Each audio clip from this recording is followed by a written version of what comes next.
Hello friends, आज आपण work power energy टॉपिकबद्दल discuss करणार आहोत. चला सगळ्यात पहिले वर्क म्हणजे काय हे बघूयात.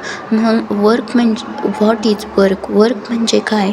वर्क म्हणजे जेव्हा आपण एखाद्या वस्तूवर फोर्स लावतो तेव्हा ती वस्तू त्या बलाच्या दिशेने हलते, तेव्हा तिचे काम झाले असं म्हणतात. जर वस्तू हलली नाही तर तिचे काम झाले नाही असं म्हणतात. आता आपण वर्कची डेफिनेशन बघूयात. Definition: work is said to be done when a force is applied on a body and the body moves in the direction of the force.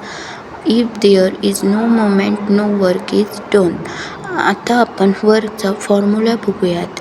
Formula: work is equal to force into displacement. हा formula work आपल्याला जेव्हा work find करायचं असतं तेव्हा हा formula use होतो. आता वर्कमध्ये 2 part असतात, एक पॉझिटिव्ह वर्क, दुसरा निगेटिव्ह वर्क. पॉझिटिव्ह वर्क म्हणजेच Wien force and displacement are in same directions, म्हणजे ते सेम डायरेक्शनला जातात. आणि निगेटिव्ह फोर्स म्हणजेच ते अपोजिट डायरेक्शनला जातात. वर्कचं युनिट जूल असतं. आता एक्झाम्पल बघूयात. When you lift a box from the ground, you are doing work against gravity.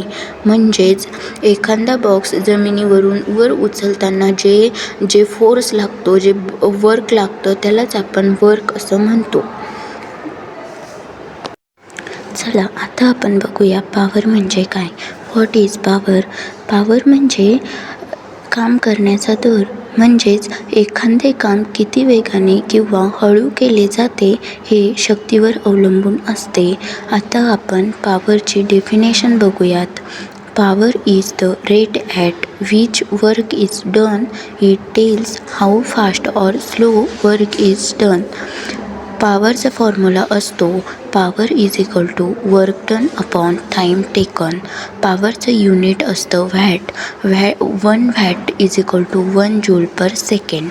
आता आपण एक्झाम्पल बघूयात. A fast car engine has more power because it does the same work in less time. म्हणजेच जास्त शक्तीचं engine असलेली car कमी वेळात जास्त काम करते, म्हणजे ती कार कमी वेळात खूप वेगाने धावते किंवा जास्त अंतर कॅरी करते. चला आता आपण एनर्जी म्हणजे काय हे बघूयात. What is energy. एनर्जी म्हणजे काम करण्याची क्षमता. आता आपण एनर्जीची डेफिनेशन बघूयात. Definition: energy is the capacity of a body to do work. The more energy a body has the more work it can do.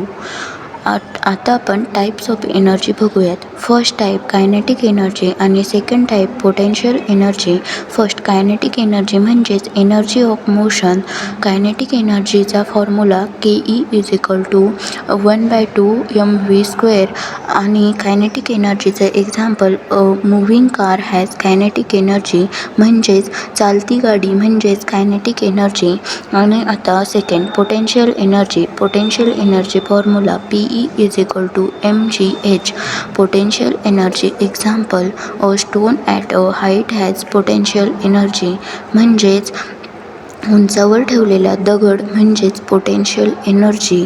आणि ही एनर्जीचं युनिट असतं जूल, ज्याला आपण J असं लिहितो.